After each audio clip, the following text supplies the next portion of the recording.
So what in the world was this Champions League? There was a total of 68 goals that happened in this Champions League. I'm not sure what the record is for round of 16 goals across 16 matches, but my gosh, 68 goals is an absolutely ridiculous number. And we saw everything. We saw blowouts, we saw teams who were doing Cinderella stories completely crumble. We saw bangers of games, bangers of goals, incredible playmaking ability by multiple teams. What else do you want in a Champions League? What a round. But anyways, let's go ahead and dive into my predictions, what I thought would happen in these games and what actually ended up happening, because my gosh, I didn't get a single one right like it usually goes, but I was close in a couple of these, and some of these I couldn't even believe my eyes of what I was saying.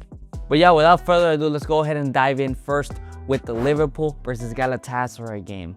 And what a game this was. I mean, I had predicted the scoreline to be 5-2. I knew it was going to be a tight game in Galatasaray. I did not expect a win by Galatasaray. They actually ended up taking that 1-goal lead into the Anfield. And I mean, that first game at Turkey, I mean, Liverpool couldn't string past 3 passes. I mean, the man marking, the pressure that was being executed by Galatasaray was extremely efficient, and Liverpool simply couldn't move around that. Now, they came to Anfield, Turkey. First of all, Victor Osimhen got an injury, a fractured arm or something like that, and from then on, he was not the same player. Galatasaray essentially for the first half played with one less of a man. Szoboszlai opened up the scoreline with yet another banger by Szoboszlai. Man, this guy is an absolute fire. And from then on, Liverpool just continued dominating. They started playing beautiful football. Florian Wirtz felt like he had finally arrived at Liverpool. And even Salah, who was getting criticized a lot, who was now going to be leaving Liverpool, as you guys know, he was looking good as well. It was a really good match. I really liked the way that Liverpool were playing, and I really thought this was going to lead into something in the Premier League. But now we know what happened after that. They lost to Brighton. But regardless, great performance by Liverpool. We'll see if they're able to continue this type of performances in the up and coming matches against PSG that's going to be happening in the quarterfinals. Moving on to the next game, Chelsea versus PSG. I really thought this game was going to be close. It was yet another rematch of that Club World Cup final that happened this past summer. And coming into this match, I still had the belief that this Chelsea was moving like it moved under Enzo Maresca, even though it's a completely different manager and Chelsea continue to be in a horrendous hole. But I mean, first match, I honestly think that Chelsea didn't play half as bad. They got just completely better in the last 20 minutes. The floodgates were opened. But I mean, 2-2, it was 2-2 for a while. They could have made it 3-3. It was a tight game. But like I said, the mindset of this Chelsea team, there's so many young players. First of all, I don't think Jurgensen had a horrendous game. Of course, he was at fault for the latter goals that were conceded by this PSG side. No, by this Chelsea side, I mean. But like I said, I don't think he played horrendously bad. He gave what he needed to give. It seems like Rossinier wanted him to play off the back. But same thing, similar to what we're going to see with Tottenham versus Atletico Madrid. I don't know why you take off your main goalkeeper and start another goalkeeper. I get he's not a horrendous goalkeeper. As I said, he didn't look horrendous when it came to shot stopping ability and stuff like that. But you want to be secured, and PSG is not a team who you just want to go randomly against. Now, talking about PSG, I mean, they didn't play half as bad. Defensively, they look incredibly weak, but you know how offensively good this PSG side. They can annihilate you within a couple of touches, and that's exactly what we saw in the first leg at France. As I said, Chelsea played well, but a bit of lapse of judgment. You give a bit you give a bit of leeway, you give a bit of time to this PSG players, especially Kvaratskhelia and Barcola and these guys, and they're gonna score on you. They're gonna cook your entire defense, and that's what we saw in the first match. And the second match, same exact thing. First of all, debuting a couple center backs or a center back in the Champions League. I was unfamiliar that Haro played center back. I don't recall ever seeing him play center back in this Chelsea era. It was the first time, and they were seeking goals. They debuted this Mamadou Sarr left back, and he tried his best. But when you're facing, as I said, players like Kvaratskhelia, Dembele, Doué, all of these guys, it's gonna be a tough game. And that's what it showed. PSG once again go ahead and take the lead. They score a couple goals, 3-0, boom, bam. And somebody who I want to highlight is, of course, Kvaratskhelia. But Barcola, man, there's lot of criticism about this guy's finishing, and he's finally waking up. He's finally showing his quality, what he can do. And I'm telling you, this guy, if he has finishing, watch out, Europe, because this guy is going to be cooking everybody. It reminds me a lot of a young Vinicius Jr., even though this guy's like 23 years old, but he better start learning how to finish. And yeah, this was yet another blowout by PSG, 8-2 against this Chelsea side. Now, there's a big elephant in the room when it comes to PSG as well. Of course, before these matches, they canceled their games prior, the games in between, the games that every team, every league is played at. Madrid had to play Elche in between of their game against City. Chelsea, I believe they had to play Newcastle. They had to play teams, right?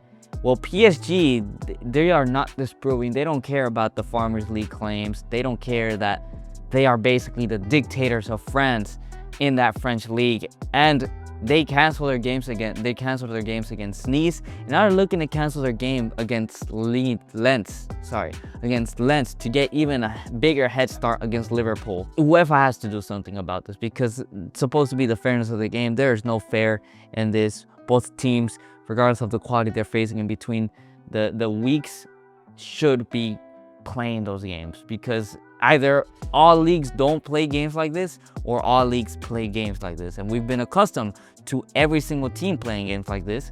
So there's no reason to be over here bending the rules like PSG are doing. But that's something that PSG has to look out for, and something that UEFA has to look out for. Moving on, Atalanta versus Bayern Munich. I had this game at a 6-3. I said if they conceded 3 goals, as in Bayern, if Bayern conceded 3 goals, defensively, this team needed to be talked about. And they conceded not 3, they conceded 2, which is a good record. And they scored 10 goals. And in the first leg, they didn't even have their star man, their talisman, Harry Kane. It was just Olise just terrorizing this Atalanta side. And yeah, they did what they needed to do. This Bayern Munich team continues to look absolutely incredible, just whipping teams around. And now they're going to be facing, actually, let me not jump the gun yet, but what a performance by Bayern Munich. For me, without a doubt, offensively, the best team in the world. Without a doubt. I mean, the way they're able to connect plays. Of course, you got PSG, but I really do think maybe I was wrong. Maybe not the best offensive team. I think PSG or Barca might take that, but they're not far off, and they are by far the most balanced team. I think a lot of teams are completely forgetting about defense, and this Bayern Munich do not seem to be absolutely sending defense out the park. So yeah, 10-2 victory for Bayern Munich and Atalanta. The last saving grace of Italy gets dogged on. Just scores 2 goals. It's tough. It's tough to see. I really backed the Serie A, but this was a poor showing. They don't have a single team going into the quarterfinals this season of the Champions League. Finally, moving on to the last game of the left-hand side of the bracket, Real Madrid versus Manchester City. Nobody wanted to see this match, but I did not expect this victory. I actually had us winning.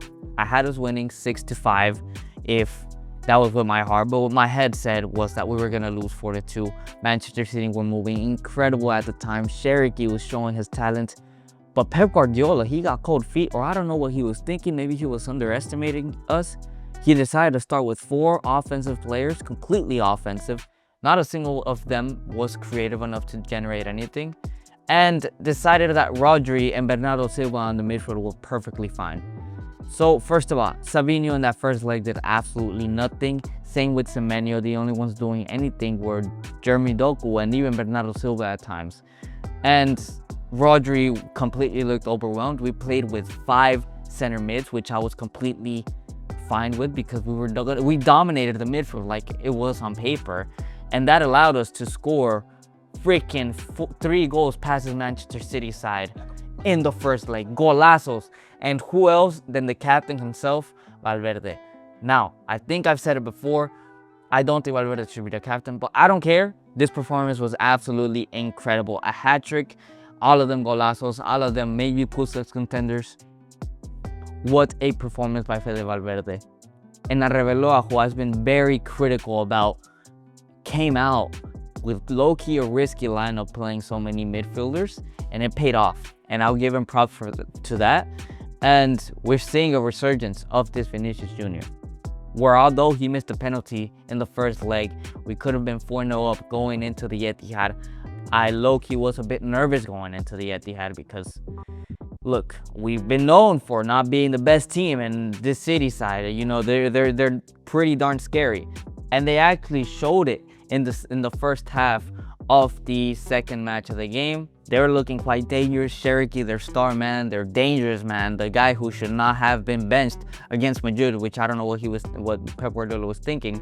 He was cooking, the whole team was cooking, but then came the handball from Bernardo Silva. I mean, he probably should have let it go, but like when you're in the heat of the moment, you don't even care, you don't even think, and you just do whatever needs to be done. And we get a penalty, Vini converts this, and after that it was Madrid. We kept attacking, and Vini should have probably had a hat-trick with the amount of opportunities that he had. He was missing a lot, but even then he was able to get a goal to make it 2-1 for Real Madrid. What a performance by Vinicius Jr. I'm hoping that next time, now that we're facing Bayern Munich, instead of putting those away, as in the crowd away, sending those anywhere but the goal, he's able to put those in the back of the net, and we see a Vinicius Jr. who is capable of winning the Ballon d'Or. Maybe I'm putting too much pressure on Vinicius Jr., but I know what he can do, and I hope he is back. Now, before moving on, a player that I want to highlight, Thiago Pitarch. That guy has been incredible. He is what we were missing. I've talked about somebody who's able to control the tempo, and I've noticed that a lot of the players that we had, the Judes, the Ardas, all of these guys, they love to look forward. They love to have the ball. They love to do the hard one, dribble past one player, try to get a crazy pass off. But Thiago Pitarch seems to stick to the basics. I feel like I have people behind me. Let me just pass it back to my Rudiger, to my Dean Huijsen. Let me just pass it sideways. Let me just get myself in a position where I'm facing forward and I can play a pass there. He's really been that guy who was able to calm things down and not randomly lose the ball. But yeah, we go ahead and win 5-1 against this Manchester City. Now we're going to be facing Bayern de Munich. What a match that's going to be. Keep in tune for my predictions for the quarterfinals. But anyways, moving on to the right-hand side of the bracket, let's go ahead and start with one of the most predictable games, Arsenal versus Bayern Leverkusen. I had Arsenal winning 3-0. I wasn't far off. It was a 3-1 victory. But I really did not expect how difficult it was going to be for Arsenal to play up against this Bayern Leverkusen side in Germany. Leverkusen actually ended up getting a goal early on, like the 30-something minute in Germany in that first leg.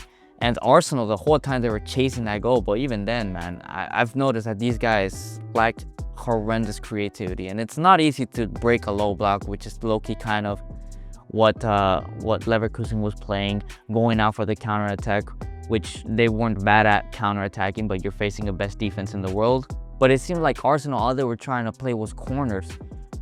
Saka just running down the line, putting a ball in. Then Madueke comes in and he starts doing something different, doing a bit more shifty stuff. Goes into the box, wins a penalty. Soft penalty in my opinion. But first of all, why was Tielemans diving in like that? He did not need to do that.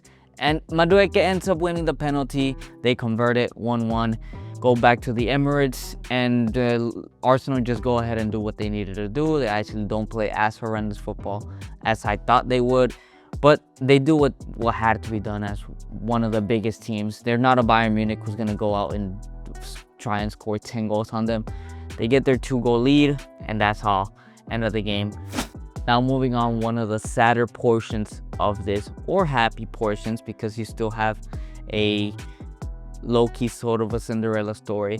Sporting versus Bodo Glimt. Bodo Glimt, who had an incredible run, beating Manchester City, beating Atletico Madrid, beating Inter twice, both home and away, and they go up against Sporting, who finished in the top 8 with players on form like Luis Suarez, Trincao, all of these guys cooking up in the Champions League.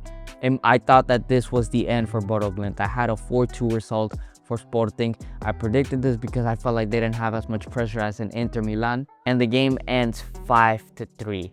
Now, first of all, Bodo Glimt, once again, using their home advantage well, using what they have well, scoring the opportunities that they have, they go up ahead 3-0 at home.